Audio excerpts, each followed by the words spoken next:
Normally আমি দুপুরের lunch করি না, কিন্তু আজকে কেমন জানি লাগছিল, তাই চিন্তা করলাম লাঞ্চটা করেই নেই। কলিগদের সাথে বের হয়ে গেলাম লাঞ্চের জন্য। আমরা সবাই মিলে যাচ্ছি বিসমিল্লাহ হোটেলে। ওখানকার খাবার খুবই মজা, 100 টাকার মধ্যে এত ভালো খাবার কেউ অফার করে না এই মগবাজার ইস্কাটন রোডে।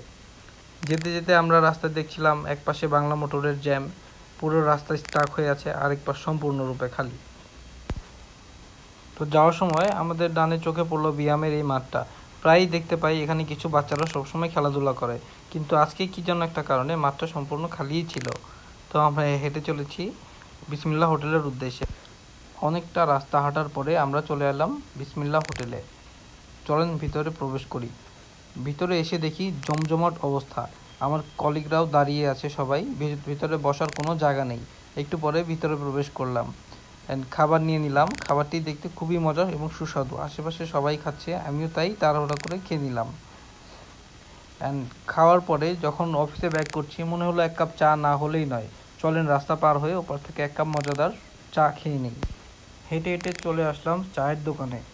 এসে দেখি চারিদিকে অনেক মানুষের ভিড়। তো ভিড় ঠেলে সামনে গিয়ে মামাকে অর্ডার দিয়ে দিলাম এক কাপ চা। মামা খুব মজা করে চাটি বানিয়ে দিল। এই শীতে লাঞ্চের পরে এক কাপ গরম চা না হলেই নয়। চা খেয়ে যেন মনে হলো তৃপ্তি ফিরে পেলাম। চা খেয়ে আবার ফিরে আসতে হলো সেই আবার কাজের মধ্যে। তো চলে যাচ্ছি অফিসে। সন্ধ্যার পরে গিয়েছিলাম শেরাটন হোটেলে ক্লায়েন্ট মিটিংয়ে। সেখানে ক্লায়েন্ট অফার করেছিল ক্যাপাচিনো কফি। কফিটি খুবই মজা ছিল। কফি খেতে খেতে ক্লায়েন্টের সাথে আড্ডা অ্যান্ড কাজ নিয়ে নানা রকম বাতচিত করলাম।